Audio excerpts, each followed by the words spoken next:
Hello friend, BM education में आप सभी का स्वागत है। कई दिनों से बीएम एजुकेशन चैनल पे बार बार यह डिमांड आ रहा था, लोग कमेंट कर रहे थे कि सर केमिस्ट्री में भी कुछ पढ़ाते तो अच्छा रहता, क्योंकि मैं केमिस्ट्री में भी पढ़ाता हूँ, पहले पढ़ाता था। तो इसी को ध्यान में रख कर के मैं बीएम एजुकेशन में केमिस्ट्री का भी आज से क्लास लेना चालू कर रहा हूँ। मुझे ऐसा अनुमान है कि आप सभी को अच्छा लगेगा। अगर आपको अच्छा लगे तो मेरे चैनल को ज़रूर सब्सक्राइब करेंगे। तो शुरू करते हैं। हेलो फ्रेंड, बीएम एजुकेशन में आप सभी का स्वागत है। कई दिनों से बीएम एजुकेशन चैनल पे बार बार यह डिमांड आ रहा था, लोग कमेंट कर रहे थे कि सर केमिस्ट्री में भी कुछ पढ़ाते तो अच्छा रहता, क्योंकि मैं केमिस्ट्री में भी पढ़ाता हूँ, पहले पढ़ाता था। तो इसी को ध्यान में रख कर के मैं बीएम एजुकेशन में केमिस्ट्री का भी आज से क्लास लेना चालू कर रहा हूँ। मुझे ऐसा अनुमान है कि आप सभी को अच्छा लगेगा। अगर आपको अच्छा लगे तो मेरे चैनल को ज़रूर सब्सक्राइब करेंगे।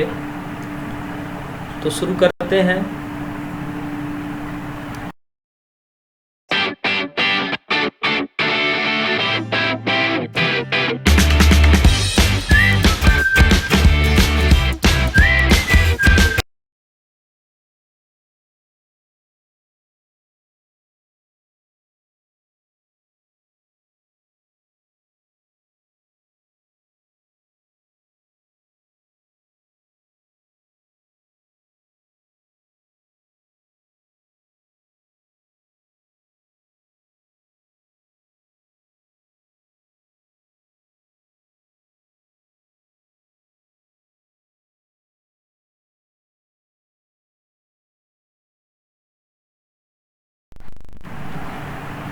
सबसे पहले हम आपको लिए चलते हैं केमिस्ट्री क्या होता है। आप सभी पहले पढ़ चुके होंगे कि साइंस क्या होता है। साइंस को 3 भाग में बांटा गया है,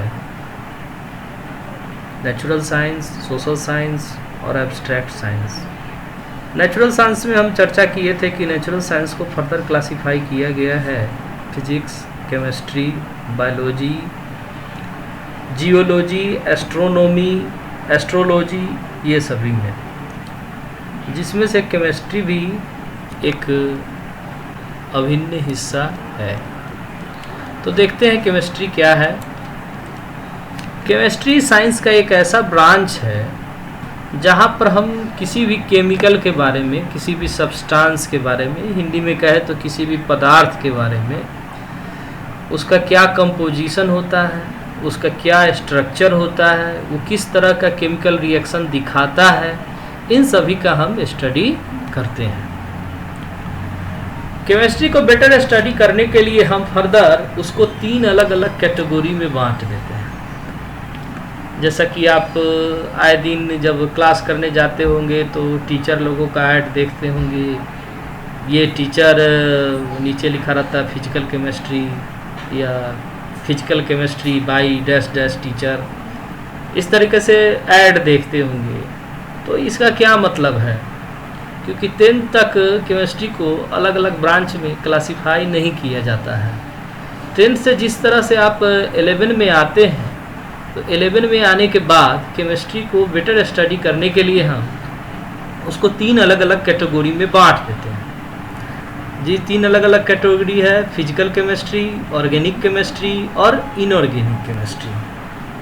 तो हम देखते हैं कि फिजिकल केमिस्ट्री क्या होता है, ऑर्गेनिक केमिस्ट्री क्या होता है और इनऑर्गेनिक केमिस्ट्री क्या होता है। सबसे पहले देखते हैं physical chemistry. Physical chemistry chemistry का ऐसा ब्रांच होता है जहाँ पे हम केमिस्ट्री में हम कुछ लॉ को देखते हैं। कैसा लॉ? तो फिजिकल लॉ को देखते हैं। जैसे हो गया थर्मोडायनेमिक्स। थर्मोडायनेमिक्स तो बेसिकली फिजिक्स का चैप्टर है, लेकिन हम उसको केमिस्ट्री में पढ़ते हैं, जहाँ पर हम ये देखते हैं कि केमिस्ट्री में किस तरह से फिजिक्स का यूज़ किया जाता है, किस तरीके से टेम्परेचर और केमिकल के हीट के बीच में जब कोई भी केमिकल रिएक्शन होता है तो उसमें किस तरह से हीट चेंज होता है, उसका टेम्परेचर किस तरह से बढ़ता और घटता है, इन सभी का हम स्टडी करते हैं थर्मोडायनेमिक्स में। उसी तरीके से हम देखते हैं गैसियस स्टेट ऑफ मैटर, ये फिजिकल केमिस्ट्री के अंतर्गत आने वाला चैप्टर है, जिसमें हम किस तरीके से किसी भी गैस का अमाउंट, उसका वॉल्यूम, उसका टेम्परेचर, इन सबों के बीच में किस तरह से रिलेशन होता है और कैसे वो एक दूसरे के बदलने पर दूसरा कोई बदलने लगता है, इसके बारे में हम चर्चा करते हैं। तो फिजिकल केमिस्ट्री क्या हो गया? फिजिकल केमिस्ट्री केमिस्ट्री का एक ऐसा ब्रांच हो गया जिसमें हम माइक्रोस्कोपिक फेनोमेना, कैसा फेनोमेना? Microscopic phenomena.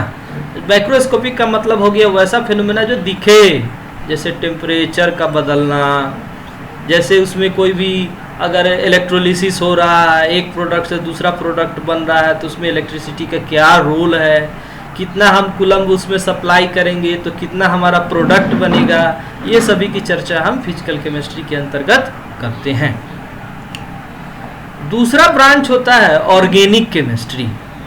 ये भी एक केमिस्ट्री का ब्रांच है, आप 10th क्लास में भी पढ़े हैं ऑर्गेनिक केमिस्ट्री में। ऑर्गेनिक केमिस्ट्री करके नहीं पढ़े हैं, आप सीधा सीधी पढ़े हैं कार्बन एंड इट्स कंपाउंड। तो कार्बन एंड इट्स कंपाउंड को बेसिकली 11th क्लास के फिजिक्स या 12th क्लास के फिजिक्स में एक ब्रांच है जिसको हम ऑर्गेनिक केमिस्ट्री में बांट देते हैं। तो कार्बन का एक कंपाउंड कार्बन डाइऑक्साइड भी होता है, तो कार्बन डाइऑक्साइड उसका एक्सेप्शन है। कार्बन डाइऑक्साइड का हम स्टडी हम इनऑर्गेनिक केमिस्ट्री में करते हैं। इस तरह से बहुत सारे एक्सेप्शन है। बेसिकली आप देखेंगे कि कार्बन और हाइड्रोजन से बने हुए जितने सारे कंपाउंड हैं, कार्बन और हाइड्रोजन, और कार्बन हाइड्रोजन के अलावा उसमें नाइट्रोजन भी हो सकता है, उसमें सल्फर भी हो सकता है, उसमें फास्फोरस भी हो सकता है। तो इन सबों का जो कंपाउंड है, बेसिकली उसको आप इस तरीके से कह सकते हैं कि the compound of carbon, hydrogen and derivative with other elements such as आप कह सकते हो उसको नाइट्रोजन, सल्फर, फास्फोरस, ये सभी जितने सारे नॉन मेटल है उसका उसमें जब मिल जाएगा तो उसको हम ऑर्गेनिक केमिस्ट्री बोलेंगे। जैसे मीथेन हो गया, ईथेन हो गया, प्रोपेन हो गया, ब्यूटेन हो गया। आज के दौर में बहुत ज़्यादा चर्चित है आपको आइसोप्रोपाइल अल्कोहल, जो सैनिटाइजर के तौर पे हम लोग यूज़ करते हैं, वो भी एक ऑर्गेनिक प्रोडक्ट है। चाहे इथाइल अल्कोहल, हम लोग 80% इथाइल अल्कोहल का यूज करते हैं हाथ को सैनिटाइज करने के लिए, तो ये भी ऑर्गेनिक केमिस्ट्री का एक प्रोडक्ट है जिसको हम ऑर्गेनिक केमिस्ट्री के अंतर्गत पढ़ते हैं। इसके अलावा तीसरा ब्रांच होता है जिसको हम लोग बोलते हैं इनऑर्गेनिक केमिस्ट्री। इनऑर्गेनिक केमिस्ट्री का एक ऐसा ब्रांच है जिसमें कार्बन, हाइड्रोजन और उसके डेरिवेटिव को छोड़ करके बाकी जितने भी कंपाउंड हो जाएंगे उस सभी कंपाउंड को हम इनऑर्गेनिक केमिस्ट्री के अंतर्गत स्टडी करेंगे। जैसे कार्बन हो गया, हाइड्रोजन हो गया, नाइट्रोजन हो गया, फास्फोरस हो गया, इन सबों से रिलेटेड जितने सारे कंपाउंड हो गए, जैसे सल्फ्यूरिक एसिड हो गया, नाइट्रस ऑक्साइड हो गया, नाइट्रोजन डाइऑक्साइड हो गया, अब जो भी दूसरा कोई कंपाउंड है, कार्बन डाइऑक्साइड हो गया, वाटर हो गया, इन सभी का हम स्टडी कहाँ करेंगे? इनऑर्गेनिक केमिस्ट्री में। इसके अलावा कुछ ऐसे भी प्रोडक्ट हैं जैसे डबल साल्ट हो गया, जैसे आपका कोऑर्डिनेशन कंपाउंड हो गया, इन सभी का हम स्टडी इनऑर्गेनिक केमिस्ट्री में करते हैं। तो फिर आगे देखते हैं।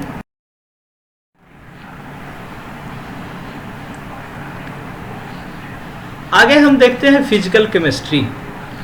फिजिकल केमिस्ट्री में बहुत सारे चैप्टर आते हैं, जिस चैप्टर में सबसे पहला जो चैप्टर है आपका केमिस्ट्री का एनसीईआरटी के अकॉर्डिंग, वह some basic concept of chemistry, जिसमें हम केमिस्ट्री के कुछ बेसिक कॉन्सेप्ट को सीखेंगे, है ना।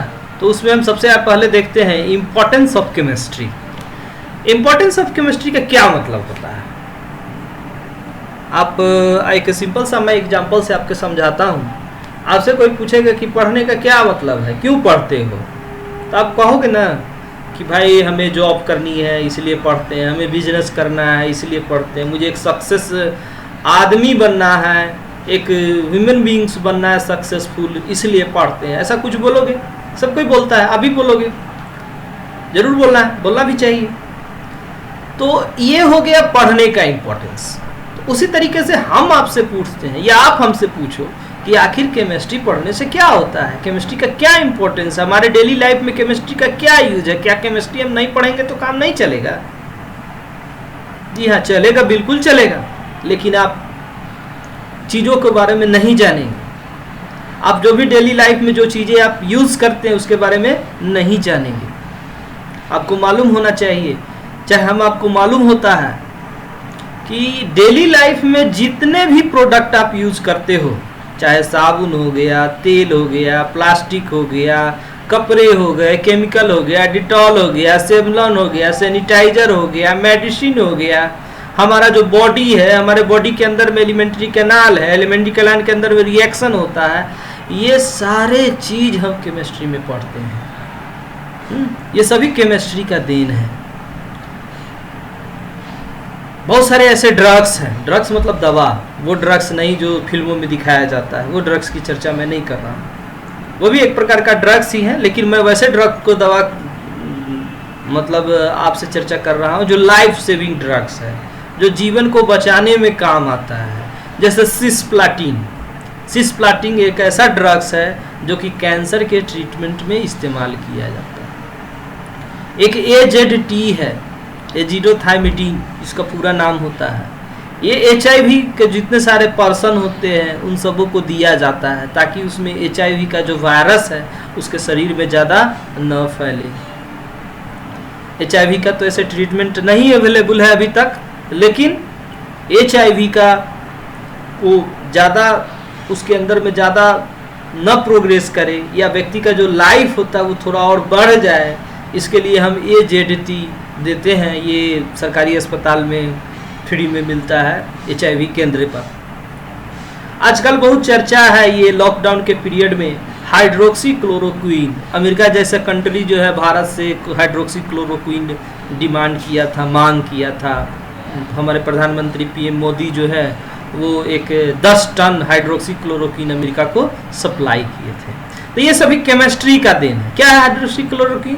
हाइड्रोक्सी क्लोरोक्विन पहले मलेरिया के ट्रीटमेंट में यूज किया जाता, अभी भी किया जाता है, क्योंकि भारत में मलेरिया जो है वो काफ़ी ज़्यादा फैलता है, बहुत ज़्यादा लोगों को होता है, इसलिए हमारे यहाँ ये दवा प्रचलन में है। बहुत सारी विकसित कंट्री हैं उसमें ये दवा प्रचलन में नहीं है, तो अमेरिका जैसा कंट्री जो है वो भारत से मांग किया था, तो हमारे PM मोदी ने भेजा। तो ये सभी क्या है? केमिस्ट्री है, केमिस्ट्री है, ये सभी केमिस्ट्री का इम्पोर्टेंस है। आप इसी को केमिस्ट्री का इम्पोर्टेंस कह सकते हो। उसके बाद हम चर्चा करते हैं स्कोप ऑफ केमिस्ट्री। क्या होता है स्कोप ऑफ केमिस्ट्री? मतलब केमिस्ट्री पढ़ करके आप क्या कर सकते हो, आप किस तरीके से केमिस्ट्री में अपना कैरियर बना सकते हो, इसी को बोलते हैं हम लोग स्कोप ऑफ केमिस्ट्री। तो बहुत सारे कैरियर हैं केमिस्ट्री में। केमिस्ट्री पढ़ के आप अगर सिंपली आप ग्रेजुएशन करते हो, ग्रेजुएशन करने के बाद MSc करते हो, और MSc करने के बाद अगर नेट वगैरह कर लेते हो तो आप रिसर्च के सेक्टर में जा सकते हो। आप 12th पास आउट हो जाओ, 12th के साथ साथ अगर आप फार्मेसी क्वालिफाई कर जाओ तो फार्मेसी कॉलेज में अगर पढ़ोगे तो आपको फार्मा की डिग्री मिल जाएगी और उससे आप दवा बना सकते हो। कोई भी दवा की कंपनी आपको ले लेगी जहाँ पर आपसे जॉब करवाएगी, आपसे दवा बनवाएगी, नए नए रिसर्च करवाएगी, है ना। तो केमिस्ट्री में बहुत सारे ब्रांच हैं, उन सबों में अलग अलग स्कोप है। जैसे बायोकेमिस्ट्री हो गया, बायोटेक्नोलॉजी हो गया, पैथोलॉजी हो गया, एक्सरे साइंस हो गया, लैब टेक्नीशियन हो गया, है ना। आप पढ़ते हो MBBS MD क्या है? मास्टर इन मेडिसिन, जहाँ पर आपको मेडिसिन के बारे में बताया जाता है कि किस दवा की क्या कंपोजिशन होता है। तो ये सभी भी उसमें इस क्षेत्र में आप जाना जाता है। तो इस तरीके से केमिस्ट्री का अपना रोल होता है। केमिस्ट्री के बहुत सारे स्कोप है, किसी दिन मैं उस पर वीडियो पार्टिकुलर बना दूंगा जो आपके लिए बहुत फ़ायदेमंद होगा। कि आप 12th पास होने के बाद किस तरह से अपना कैरियर फिजिक्स के सेक्टर में या केमिस्ट्री के सेक्टर में या ओवरऑल किस तरह के अपने कैरियर को बूम करोगे, ये मैं चर्चा करूँगा। तब तक के लिए धन्यवाद। मैं अगले वीडियो में इसे आगे लेकर आऊँगा। धन्यवाद।